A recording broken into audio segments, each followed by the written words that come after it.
themselves to find the story in it. Even though there was very kind of bare bones of what was there, they would start writing the story. Yeah. And then it was only a little bit later that, the audio department primarily started writing as well, writing the kind of narrative of what was kind of going on. Yeah, I mean, really early on, we didn't have any characters speaking at all.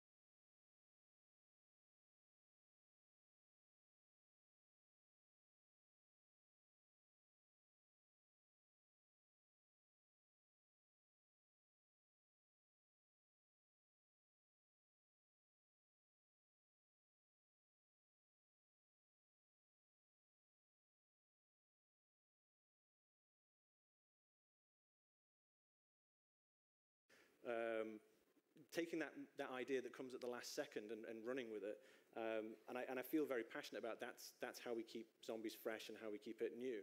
But you can't just kind of do that and just be pulling it out of the air every 5 seconds. So it's that combination of the rebel kind of craziness combined with a structure that you need to make sure that these professionals also can then take that and build a coherent world, right? So that's the thing that we've kept on going as we've kind of gone forward. So it's introduce new maps, introduce new ideas. Take something that everyone would say is sacrosanct and say, okay, let's put that on one side for a moment. Or let's take something that you all assume is absolutely solid and change it. No, that was always, when you would do, you do DLC map packs, and I was like, that's cool for new maps, but then when you would always talk about, here's what's coming for zombies, it would just be themed in such an interesting, different way. You just immediately be like, it feels like a new game, right? And there was that freshness that I think excited a lot of the fans that you guys were just doing something completely out there. Well, and it's a hard thing, right? Because the fans, you guys, would say... they're right here. would say, this is something which, okay, it needs to go here next. Yeah. And there's that kind of pressure, which is, okay, delivering for the fans to keep them happy, but also sometimes taking that left turn is what they need also. So that's the delicate balance between, not just trolling, but also looking to kind of change it, because that's how you, reinvent it for a new generation. Right? No, and that's part of the thing I think is the, continuity, because you guys have definitely gone in a bunch of different directions with it, and it's fresh, but also, as you said, people have favorites, and like, what happened to these characters? Or, go back to this setting. Adam, from, your perspective in the animation team, I imagine, whenever these ideas get dreamed up, it allows you guys to sort of think of completely different environments. I mean, is that sort of the zombies what everyone wants to work on, because it's so I do. I love it. And what's fun for me is right next door is Craig's office. Yeah. So when Jason and Craig come out of there full of energy, I'm like, all right, what are we doing? Yeah. Let us know. Come on. And then as soon as he tells us, the animation team, we just love to go and just start to create, come up with ideas, talk with Jason, try to refine these ideas, and we're just so full of energy and excitement because it's so fantastical and full of wonder, and we get to try new techniques and new approaches to storytelling. It's just, it's a blast.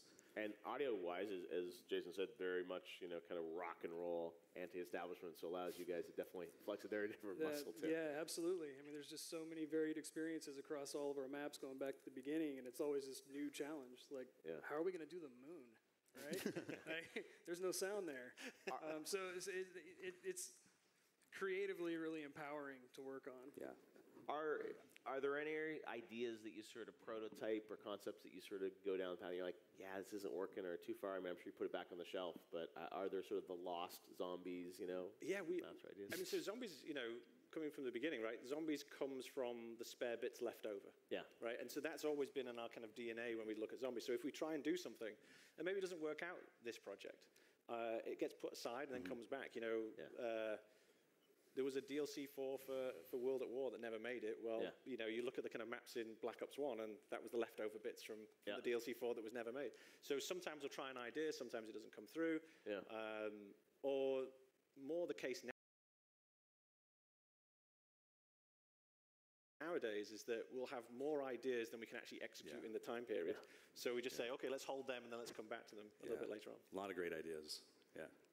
Well, and there have been some insane, maps over the years, the moon, I mean, other crazy things. Do you guys have any favorites out of the 10 years of ones that you sort of personally speak to you personally? I'll You guys? Shinonuma for me, just because it was the Ultimus crew and we introduced them for the first time. And if you look back, I think that map's a little underrated. It actually plays really well, but also a lot of the things in that map grew into what we have today. Yeah. So I always look back. I got excited when we remastered it recently. So I'm like, I get to go back to the beginning of the characters here, which is cool. Yeah, I agree.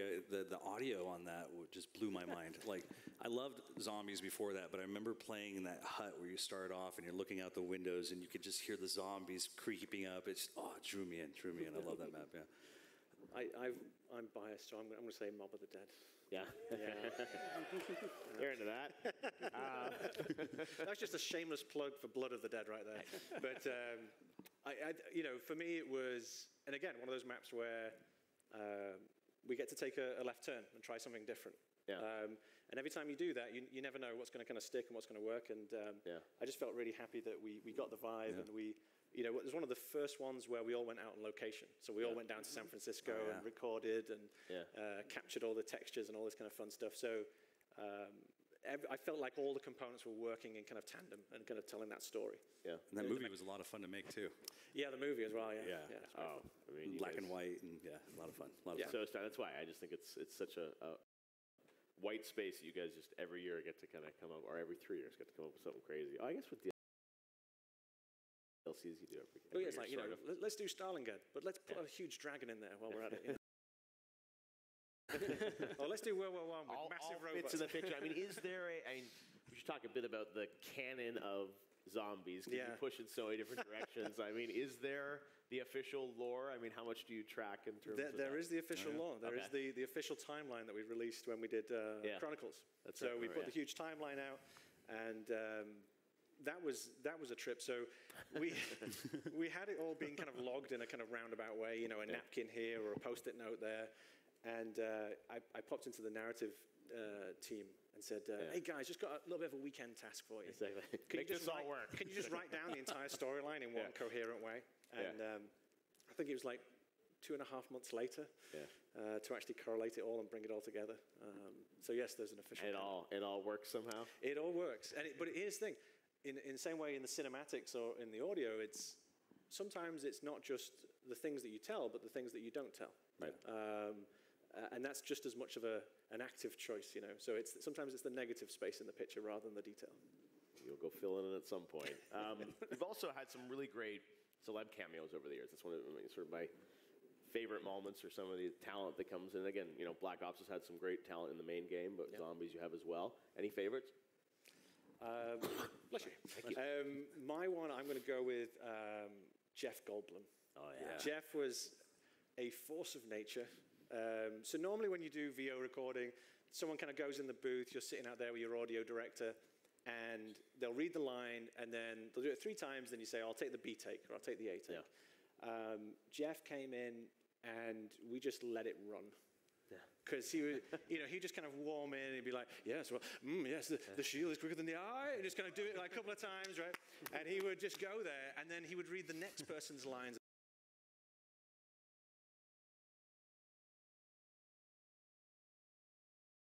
as well. Yeah. Well, what has my wife done?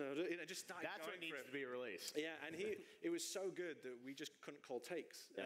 So he was absolutely amazing. Yeah. And I'm sure from Animation Cinematics' perspective, it's fun because often you've had the characters look like those actual talents, right? Yeah. Any fun stories for you, Adam? Well, one of the first celebrity ones that we did was with Michael Rooker. That's right. On Call of the Dead, and that was a lot of fun. The energy he brought there was just infectious. He took it all seriously. He brought his A performance every single time. There was times we had to be like, whoa, they're not real, but he would go in there and have this energy of like, come here, I'm going to get, it was so much fun to work with that guy. Yeah, that's awesome. Brian? I mean, my favorite's Rooker also. He was amazing. But, the celebrity maps just kind of gave us all yet another break on this narrative thing we were on. Yeah. So, I actually love all those maps for completely different reasons. Yeah, that's a good point, yeah. Now, one thing we haven't talked about, which we absolutely should, is the community that has built around Zombies. And, the Easter eggs, I mean, it's fascinating. I remember years ago on YouTube, I'd be watching, Noah J or something. It's like, all these people watching his stream months after the game has come out as he's searching for something. And it's been so much fun. Tell us a bit about the Zombies community, many of which are probably here today at E3.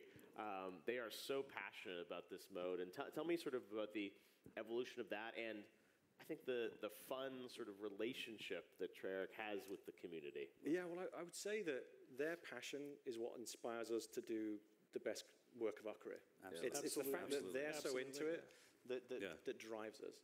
It sounds cliched, but it truly is, because we feel this expectation. When we see that kind of passion, we see that level of engagement. It's like, okay, how do we go further? How do we make them something they're not expecting?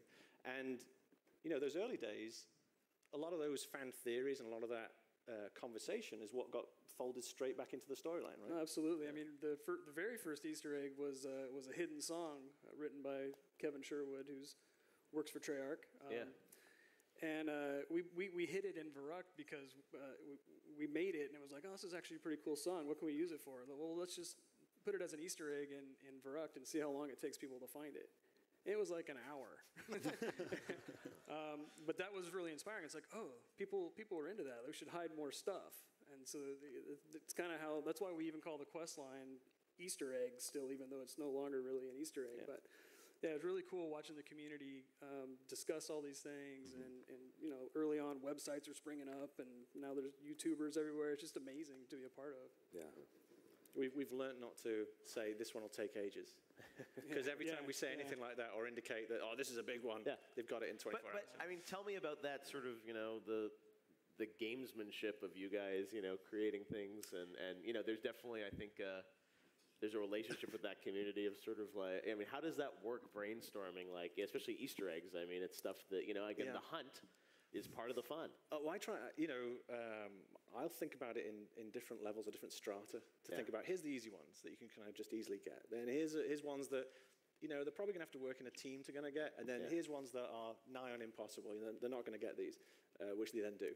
Yes. But by thinking about it in kind of different ways means that different levels of people, their engagement, there's always something else. There's always another depth them to kind of discover. But over the years, it's got more and more complicated. I started off with a computer science background and programming, so I was like, oh, I'll do the ciphers. I'll do this. They've already exhausted me now. I've got nothing left now. That's all the trickiness over now. So everything's just going to be straightforward. Press X to. Well, that's why some people will play to find those. Other people will watch someone else play to find them, and it's that's what's fun. Are there any Easter eggs that have not been found? Absolutely. Yeah. Your task is at hand. Yeah. Can you tell us which game? No. Come on. Well, here's the thing. So there's a whole bunch that haven't been found, and there's a bunch that they haven't got through it yet. But when we get into the end, so I try to have a careful relationship with the community, which is close enough but not too close. Okay. Because if you get too close, then you're just following what they're asking for. Yes. But you want to be aware. You don't want to be deaf to it. So trying to be, questions that get asked and say, okay, which one? Where's the Easter eggs you haven't found? I like to be a little bit more separated, and then I'll have people on the team tell me, like, oh, they haven't found that one yet. I'm like, okay, excellent, okay. But I'm just curious, like, are there dozens of things out there still, or what's? On the different ones, there's, as little as kind of like a handful up to a couple of handfuls. So vague. So a handful. So 5, at least 5. I didn't say how amputated the hand was. But it's part of my shtick now is to give nondescript answers to questions. No, look, but that's part of the fun, I guess. Yeah. And now, when you go into something like Black Ops 4, how the Easter eggs, how big of a conversation is it about? I said how convoluted ARG-like these things are going to be. It's a combination, right? So we'll engage with different departments, different groups, and talk about where we're hiding things. Especially now that we're telling a new story, we've got a brand new story now in Black Ops 4. When we get into the end of the previous story, we were putting more things in ciphers, making it a lot harder because each one could give so much gold, even a small amount. Yeah. But when you go to a new story, then it's almost like a rewinding the mentality back to the beginning, where it's a bit more overt about the story because you want to get people vested and into what's going on, all this kind of stuff. So the mentality has changed as well. Yeah.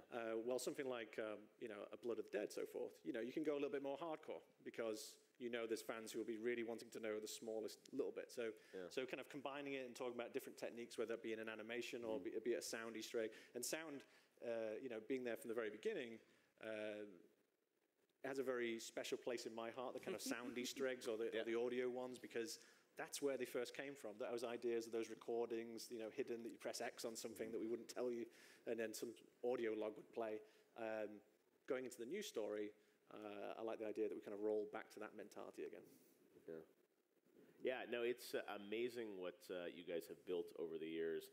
Black Ops 4, let's talk a bit about that, because the big reveal on May 17th, you definitely revealed a lot earlier than I think you ever have, right? Yes. On Zombies. It was a massive reveal of all the modes of Black Ops 4. But tell me, the team approaching this, 3-year dev cycle. When you start out, on this new cycle a couple years ago on Black Ops 4 Zombies, what was the original vision? What did you guys want to accomplish in this game? I think the big thing that we were going after was starting a new story. Yeah. We've been telling the previous story for 10 years, and there was so much creativity in the team. And we've been blessed with the large majority of the team who are here today were there 10 years ago. Yeah. When we did Chronicles, for example, most of the people who made those maps were making them again for the remaster. And that's why, when Brian's talking about, the joy of going back for the sound, the designers were doing that as well, kind of going back and scripting stuff as well. So the ideas building up, and you're like, okay, could we jam this into the other storyline? Sure, we could. Yeah. But we kind of know where we want to go with that. And so very early on, it was like, let's not keep jamming stuff into a storyline where we know how we want to finish it and where we want to bring it to. Yeah. Let's start this new story. But then that's all scary, because now you're starting something that the audience doesn't know, you're going to reveal for the first time. But that fear and that excitement is what drives the team. That's what made Zombies in the first place so exciting. It was this feeling of, who knows? So taking all the things that the community had taught us and being able to start a new story with new mechanics and new ideas, that's what's driving us. That's what's keeping it exciting. That's what's keeping it fresh. And that's what's kind of keeping the team alive and excited. So on like a 3-year dev cycle like this, the Zombies always sort of have a similar cadence in terms of when you come up with the idea and execute it. I mean, you're obviously doing a lot here, so that is. I don't know, I guess I'm wondering about the evolution of the Zombies mode within sort of a 3-year cycle and prototyping it, because obviously some of it is building off of what the team is doing on the main game too, in terms of systems and technology and everything. So you sort of have to ramp up with the main game in some ways, right? Yeah, I mean, it's definitely like an asset sharing. So for instance, like the weapons, the multiplayer pretty much dictates the weapon selection we're going to have for the map. And then we'll highlight a handful of them and say, these are the special weapons, or these are the wonder weapons, or whatever that's going to be. But then, because the Zombies mode has grown so much, it's turned to a point now where it has its own kind of feature list, where we're talking about its own game. Yeah, so it's before it was just like, hey, what bits do you have left over? Can we borrow some? And now it's kind of like, we want this. There you go. So, and I think even probably animation-wise, I mean, we saw from the reveal, I mean, massive cutscenes, and new content, and I mean, this is for new the team, characters. I'm sure, is a huge part of what you guys do every year now. Absolutely. As a matter of fact, we were reviewing something before we came over here. Tell us more. wait. Cut his mic. But no, but like this new crew, these new 4 are very interesting characters, and we're very excited to explore them and grow them and help them come to life and reveal more about them over time. But to me, that's very exciting, because we want to explore new stories, we want to explore new ways to tell stories or what not to tell, and. Why'd you point at me when you said that? Well, because we like to go, in the animation department, we like to go crazy. And Jason has to come in and tell us, like, whoa, hold on. I killed the fun. That's what he's saying. No, not at all. No. The collaboration is great, but, us as animators love to just see how far we can take that. And then working with Jason and other departments, we start to wrangle that in, even complementing it with the music. We partner up very early on, and how do these scenes and the audio work together. I mean, it's a real collaborative effort, and through that, it makes it a lot of fun, and we're all working together and getting the different departments and disciplines talking about things. Like there's things that the audio guys have brought up that I thought, wow, that's a really great idea, and we would incorporate into our scenes and just keep growing the ideas together. It's really a lot of fun. Yeah, wow. like the music videos, right? That was something, the hidden track in the beginning. When we got a little bit later on, we were like, okay, what can we do with this? Let's do music videos now. Let's tell stories now exactly right. with the music. The one was the first music video too, because it was based on that, right? Right. So that idea of like, okay, let's take the lyrics and then the imagery that we marry with it can then tell the community new things, right? Mm-hmm. All the way to the point where you get to, where are we going, right? Where we were like selling this kind of creepy vibe and a very different song, very different kind of performance. So again, using the kind of different disciplines, different groups to tell stories, and that's really the kind of key to it. Right? And like I was saying earlier, what I like about it too, it's our stories aren't just about the movies anymore. It's about how much you want to engage with the story. The more you interact with it and hearing the characters talking to each other, like what they just say, and depending on what your combo is, you get more information. And I really love developing that and working that story out. I think what's cool about it is if you want the story, you have to go find it. Yeah. And if you just want to slay the undead, it's all there for you. You know. And now, so much variety too, right? 3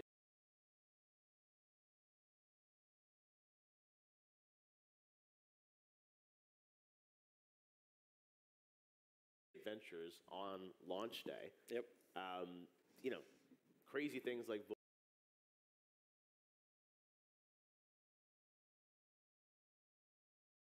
Voyage of Despair. I mean, it's like, I'm sure, as you said, there's stuff not on the cutting room floor.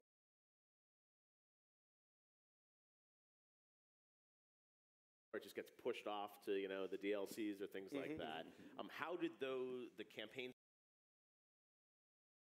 that you are shipping with, tell us a bit about why you decided to push forward with those for launch? I can't really. So when you're starting a new story off, and this kind of goes to the question that I might not have fully answered before from you, which is, in the early days, it was, okay, here's an idea, and then, okay, we got this level, let's put another idea here. And as we got further and further along, we had to plan a little bit further out, a little bit more further out. And you get to this situation now where when you're starting a new crew, for its success, you need to really kind of think it all the way down the line. But then also, for people who are driven by narrative and our kind of storytelling, it's also important not to tell it in order, but for it not to be timey-wimey for the sake of it, if you will. Yeah. So Voyage and 9 are 2 key points in the storyline that will be told. Okay. But I'm not saying necessarily where they are in that storyline. So it sounds there is interconnectedness between. Absolutely. Okay. Yeah. But that's the part that we also want the fans to kind of investigate. So as they're playing, when they're saying about you're not going to get the same line every single time, whoever's next to each other, that's going to allow them to start kind of connecting those threads. The timeline coming out in Chronicles was appropriate because everyone had been through that stuff. Yeah. This one, I would put the challenge out to the community to start making the timeline before I have to. You got to give them more, though. Come on.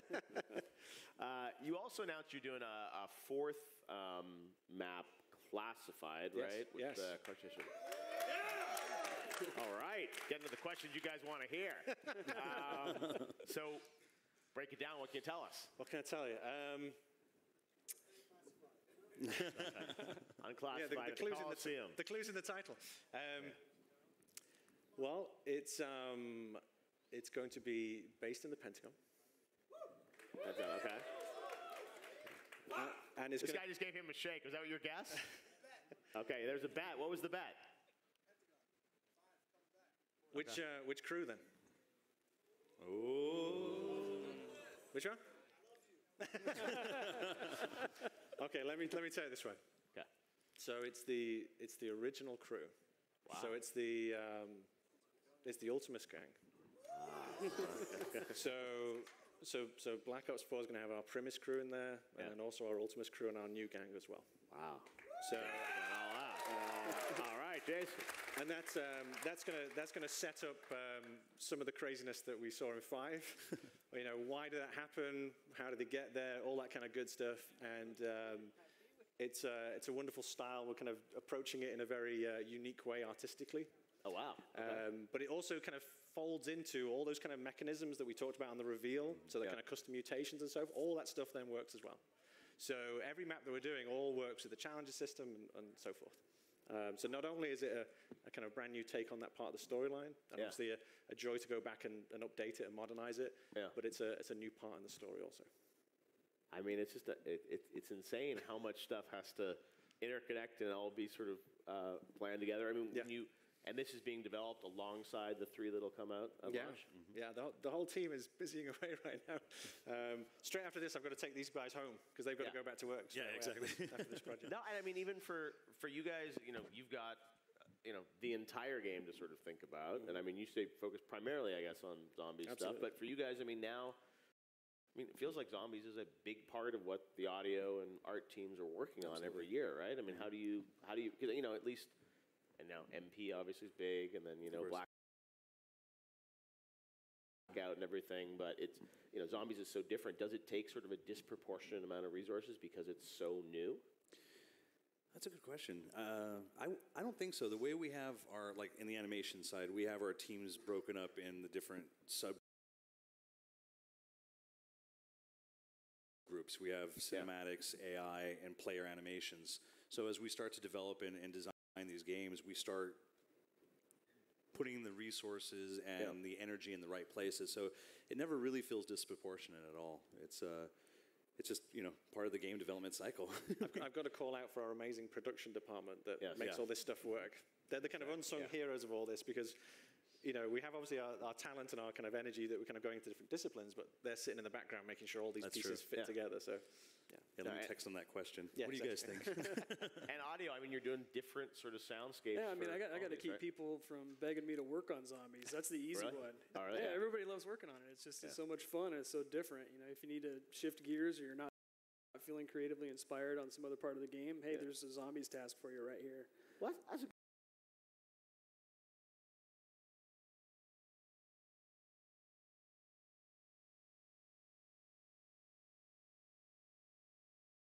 good point, because I imagine even for the team, working on the same style of game for so many years, it's like, to have this fresh creative palette with zombies every year, I think it feels like a new game. I mean, when you see those trailers for what you guys are doing this year for the 3 campaigns, it's kind of like... It's fresh every map. Exactly. It's every map. Every new map that comes out, we're like, what are we doing now? All right. What's it going to be? And in many ways, you can do whatever you want, because I feel like now, time period setting, it's like there is... Is there anything that you guys have proposed that you're like, no, this is too crazy? Like it just doesn't work? Nope. It's, I mean, that's what makes it fun, right? Yeah. And there's very few times in a person's career where you have that opportunity. Yeah. As game professionals, our job is to make the project work and make it to the best of our ability. When you have a project that's so open-ended and supported by the fans so lovingly, it gives us the freedom to be able to try new things, go to new places, and that keeps us alive and fresh with the kind of creativity. And hopefully, they feel that, the community feels it. I've said before, which is hopefully when you're playing zombies, you can feel every discipline's love for the mode itself coming through. I'm a bit hippie in that way. I feel like if people are loving what they're doing, then you feel it on the receiving end. So that's what we endeavor to do on zombies all the time. Well, speaking of the community, I know we've got I think we've got a video question from a Facebook fan over at the E3 Hall that wanted to ask you something about that. So we want to take a look now at the video question from a fan on Facebook. So my question is basically, will any of the previous Zombies lore tie in to the new game? Any of the story continuation or even references to the existing lore, since it was such a great story? A wonderful question. Yes, that'll be tied into Blood of the Dead. Okay, that's right. Blood of the Dead carries on that story. That was easy. I got away with that one. In fact, I thought that was going to be a hard one. With a whole map of theories, like asking you to confirm X, Y, and Z on the timeline. Yeah. Blood is. I won't say anything more on where that fits in, but it's. Yes, it is carrying on that story. Yeah. Awesome. All right, I think we have another one. Second question. I'm a fan over at the convention center. Hi, I was wondering if you ever see yourself introducing zombies into the Battle Royale mode as something that might distinguish you from other games that are coming out with Battle Royale modes. All right, get some Blackout scoop. Here we go. Don't tell Vaughn. I would. I'm going to use my catch-all answer, which is never say never. Yes. Why do Vaughn, when they revealed Black, I mean, he was sort of saying pretty much everything in the world of Black Ops somehow will factor into. Well, yeah, I mean, the kind of, obviously our characters, and we showed that on our reveal. Yeah. Locations may also make an appearance there. So there's already kind of a certain level of it, but who knows how that goes, right? Are you? I mean, how involved are you in sort of? I mean, Blackout. Like, obviously, you got a lot to do, but that's something that we're actually staying focused all on our dedicated zombie side. We have dedicated teams for each one of these things. Yeah. So the maps we're doing for launch, which obviously there's 4 maps there, plus a DLC season coming down the road. We got more than enough to focus on in that. There's a lot there. Yeah. Now I'm sure everyone's wondering when we're going to get more on this. It was cool, in May to get details on these campaigns earlier than ever before. Traditionally, I think you guys have held for kind of Comic-Con or summertime to sort of start to share about zombies or later. Yeah, forget what you know. There's my marketing line. Any teases you can sort of tell us about, when we'll hear more or the next sort of phase of information on zombies? So the next time we'll be talking, we'll be at Comic-Con. Okay. So we're going to go to Comic-Con, be chatting there. Yeah. But because we knew you were going to come along today and have the chat with you, there's a couple extra little things that I thought I'd talk about. You guys into that? Pays to stick around until the end of the panel. So we talked about maps, and we mentioned that, and obviously introduced the new storyline. And we talked about, I think, custom mutations. We talked about that a little bit. I thought I'd mention a couple of new mechanics or twists on mechanics that the audience might find interesting. So for the first time, we're going to give a choice for your starting weapon. So you get to select your starting weapon before you start the map. You'll also be able to select your own special equipment as well to kind of go into the map before you start. For everything. For everything. Wow. And then you'll also be able to select your special weapon, which you'll be able to upgrade and move through as you're kind of playing the game. And then as a final point, you'll also be able to choose your, what we're calling perk vapors, of which there'll be over 10 different kind of perk vapors, and you'll be able to assign them into the world. So rather than having your kind of perk machine that's just kind of static and staying there, now players will be able to kind of choose what combination of things and how to set it up into the map to change the way the map is played and what abilities and skills they can then have. Wow. So there's a couple of mechanics there. I was going to say, so this is definitely... That's an exclusive for you there. Thank you very much. I appreciate it. I like those. That's amazing. I mean, it feels like that's going to obviously, allow so much more customization. I mean, you load out effectively when you're kind of... And that's the kind of thing, which is when we're talking about, the most deepest customizable game we created, that's part of it, right? Taking all the things which are kind of static or predictable and then giving the players the choice. So not only the choice for me as an individual, but if we're playing together, what's the combination of things that we're taking? And that's part of the strategy you're taking to defeat a map or get an advantage on a map as well. Wow. All right, you guys into that? Yeah. All right, well, we will see more, it sounds like, at Comic-Con about that. And got to say, an incredible reveal for Black Ops 4. I know how hard everyone at Treyarch worked to, put all that content together, an hour of stuff. And, we don't even know that much about Blackout yet. I saw Vaughn and Bunting the other day on the YouTube show, and they're like, no more hints. But I think they talked about ballistics of weapons and how, but that was about all we got. So it's amazing to see what you guys are putting together, and we can't wait to see more and play it this October. Give it up to the guys from Treyarch. Thank you. Black Ops.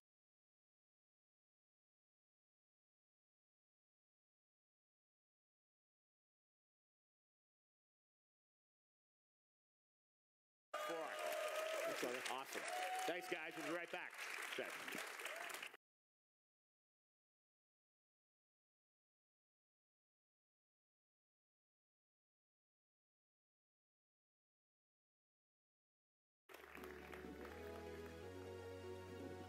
Good stuff.